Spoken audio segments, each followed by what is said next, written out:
Hello, everybody. I'm Lorraine O'Donnell, Senior Research Associate at the Quebec English-Speaking Communities Research Network. Nice to see everyone today on day 2. At QUESCREN, we put education as one of our priorities. So we've done a lot of research. We host the interlevel educational table. And of course, we have forums like the one today. We also value very much innovation, technological innovation, and as you've seen over the course of the last day and a half, we use the forum as one of the spaces where we try practicing new tech, check it out. A third priority, the one that's newer for us, is to think through the issue of research impact. How do we put to practical use, how do we support putting to practical use all the fantastic research that has been highlighted at this event and others that we and others conduct? And for that, I would like to signal my friend Hamid Golhassani, a PhD student at McGill, who's been providing some really nice support on that issue. Thank you, Hamid. So these three priorities, education, innovation, and research impact, all come together in the ILET Impact Project. Following Lina Shumarova, today's speaker is the project lead on the ILET Impact Project. Anita Aloisio is Research Associate at QUESCREN. Anita is a documentary filmmaker, media cultural correspondent, and solicited speaker. She holds a BA in Communication Studies and a Master's in Media Studies, both from here, Concordia University. And her media and research work examine issues of immigration, language, and politics, particular to Québécois and Canadian society. And on that note, I would really like to signal of interest to the people here in the room Anita's well-known film called Les Enfants de la Loi 101, a really must-see film. Recently, she has delved into exploring the creative process of artists belonging to the Italian diaspora, and she completed her film about the topic, Cagliari QC, available on CBC Gem. Anita, take it away.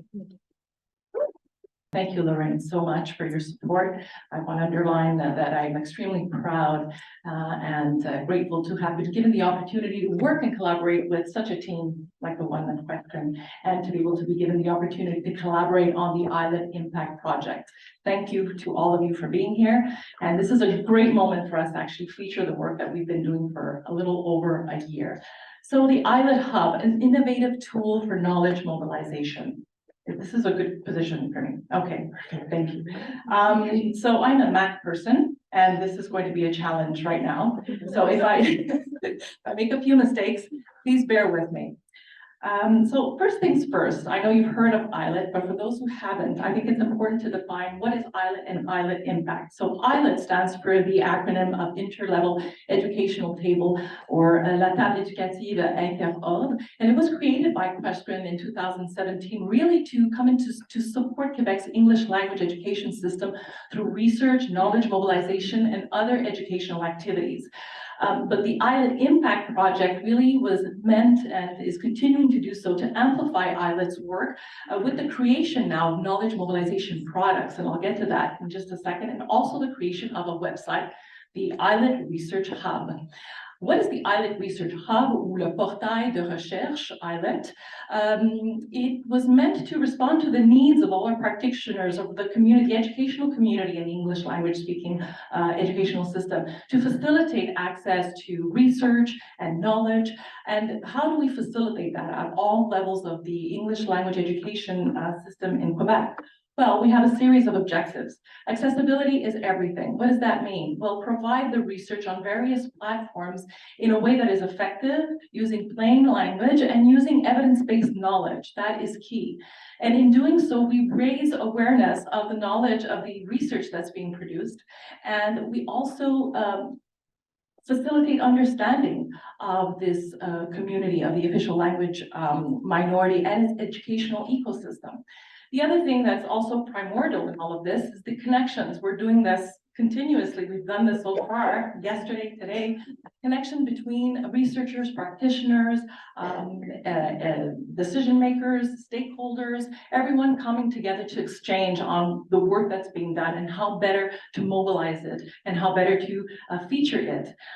Become a catalyst for future collaborations. When one has connection and meets, we can do nothing other than create partnerships. I mean, that is the way of creating more meaningful content and a way of creating more meaningful partnerships and of advancing the work. This is important, of advancing the work. And so that we get to a level of having a tangible impact on education policy here in Quebec. That is the aim. Now, how do we do that? We talk about knowledge mobilization products. This is the name that has been given, and it won't be the only name because we're in development here. And so we're using video capsules, podcasts, infographics, story maps that I will show you now how we featured it in our website. We're making the use of Story Maps application. We will also be featuring our other educational activities such as webinars and workshops that are held both online and in person, but recorded and then uploaded, right, on the ILET Hub, and also a space for guest bloggers, researchers, practitioners that want to express themselves on their future research, ideas, concerns on blog posts. Imagine access to knowledge differently. This is the reasoning behind the ILET Hub concept. Sure, there are websites, and sure, there are ways of cataloging knowledge, or access to publications, but how do we do it differently and make it accessible? Again, so we thought of the version of the library vision versus the bookstore vision. So in a library, usually we go into a library, we already have a good sense of what we're looking for. We have a good sense of the author, the subject matter, the book, the title of the book, we research it, we find it, we take it home. But with a bookstore version, it's not quite the same. We want to peruse, visit, see what's out there. What are the themes and issues at hand right now that we're discussing in the English language education system in Quebec and beyond? So this is what ILET aims to do. We want to present what's out there in, shall I say, a more entertaining form, but that doesn't mean that we remove the validity of the research. But our goal is to make it more accessible. So think of it this way, La Bibliothèque Nationale ou Renaud-Bré. So what do you feel like? What do you have in hand? And this is what ILET aims to bring forth. Let's see if this works. Here we go. This is le moment de la vérité. So let's see here. I will click and it will take us to it will work right now. I will put it full screen and just that. I want to underline the great team behind this homepage. I'm just here on the vehicle and I talk about the experience, but there's a whole team behind putting together this whole concept. It is still a work in progress, right? It is still, we like to call it a beta version. It's going to be finalized very, very soon. But what we're very proud of is to feature on the homepage here, this, is that we have, here you have access to all the information that you want. So it's accessible. It's the bookstore right here. On the left-hand side, you have the identified themes, and these are based on research topics that were already produced, or also themes that are related to research that's in production right now. So everything related to the English speaking community, their concerns, their research in terms of curriculum, enrollment, identity, inequity, learning models, mental health, reform, special needs. This is not an exclusive list. It will continue to grow. This is my take on it. And at the same time, you have your featured research with different platforms here, which I mentioned before. We have a platform on infographics, a podcast where Diane Guérin-Lajoie here speaks of the complexities of multi-identities identified in Montreal youth, in Montreal high schools. We continue on here with Maria Pupita, who really was very generous in submitting her view on hybrid and experiential learning in a blog post in French. Understanding Bill 96 and its foreseen impacts in education. So a consultant and also that also contributes very much so and works very much so with the English community to see what the language reforms are having as impacts on the community. So we already have a take here just on the main page of what might interest us. And this is what we wanted here at QUESCREN and at ILET. So if I can give you some more, and also what I'd like to underline here is that it was very important for us to have a French version homepage right here, notre portail de recherche. C'est essentiel quand on parle d'information, de recherche pertinente au Québec, qu'on ne peut pas ne pas avoir une version française, bien qu'elle ne soit pas complétée, parce que c'est beaucoup de travail, c'est sûr, et on veut être aussi authentique que possible, de pouvoir représenter cette réalité qui est présente de tous les jours. Et donc, voici, on a notre présentation de la première page, complètement en français. Le contenu n'est pas, on n'a pas toutes les versions simultanées, donc pas tout le contenu a des sous-titres dans les deux langues, mais cela va arriver. You have also a description of all the platforms that we're using. And when I say platforms, I mean media platforms. Publications it's a site where there will be links to our publications, both QUESCREN's and others related to education, our video capsules as well, the podcasts, the infographics, the story maps. It's not ready yet, but it is in production. So really the intent for the story maps application is it enriches the content of our research briefs that we are working on right now. So we expand on the topic and it gives you a choice to click on other links that provide additional information, additional content, additional images, just to enrich the topic of interest. So this is what the video page would look like. The video series is called Research in Focus. And what we aim with the video capsule section is to have researchers be able to feature their recent research on cam. So it is an informal conversation that allows for the researcher to be able to speak of the motivations behind conducting such a research, explaining their motivation, their methodology, findings, the limitations, the conclusions, what they hope for this research, all this condensed in about 8 minutes. It never happened. It was way beyond, had a lot of content. So the initial intent was to have a video of about 8 minutes. We're now down to between 10 and 12. And because we made the choice of not sacrificing content, but at that point, we also need to add on other visual and technical elements to make a video not so lively and interesting so that you can actually look through it. And so that means adding on all sorts of other visual elements, and you come into the production aspect. And this is one of the challenges, but also the most exciting part of being able to work in production and producing the content for this website. This is an interesting video, an interesting study on mental health disparities among youth in Quebec, and the variable is according to their language of instruction. So between English and French schools, Marie-Hélène Lucier and Razmitit deliver an original French video. So this video is only available in French right now, subtitled in French as well for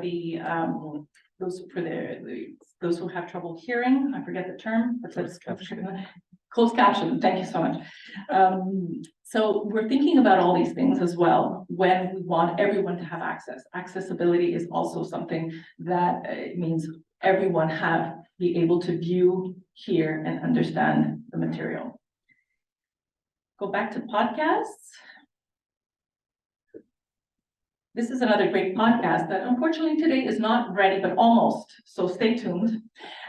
Stay tuned. When I talked about the video capsules, 10 to 12 minutes, 10 minutes, it's very long to produce if you want to do it absolutely, include all the material and so that it is attractive and also is representative of what we want to show as content. With podcasts, it's a different format. We actually plan the podcast with one or two researchers, and so it's a conversational setting. It is recorded as a normal podcast that you listen to every day, but that means that you also have to be aware of the narrative, your goals, what you want the podcast to bring about, make sure that we're on topic, and also editing is involved.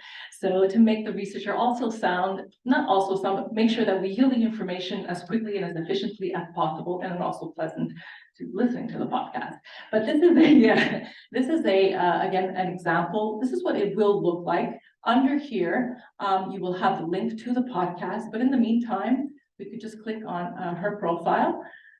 We have a description of the podcast. There will be a link to the podcast and also a bio of the author. Also add in links to the report and to the research that in link with the topic that the researcher is talking about. So if I go back to the home page, I think this is about it that we have been looking at. I want you to take a look at our latest add-on, and then I'll complete with this, the infographics. Again, another way of being able to access information quickly and get an idea of quel est le statut de la santé mentale de nos jeunes aujourd'hui.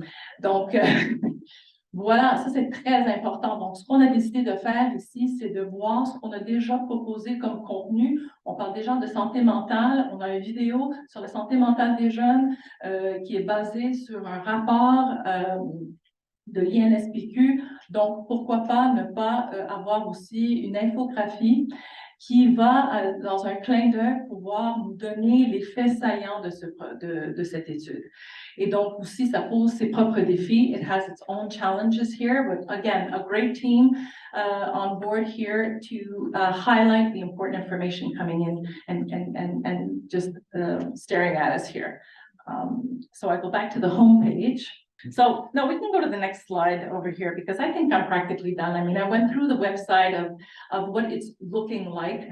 And for us, it was very important, again, to have that feel of the bookstore feel. I don't want to minimize it when I use the bookstore vision, but what I really want to do, and we all want to do here, is being able to attract as many people as possible to start visiting the site, to look at what else can we add on? What else is missing or not? I mean, we're looking forward to your comments. And like I said before, outside, there's a little kiosk. You can look at it at your leisure if you have time. We welcome your comments.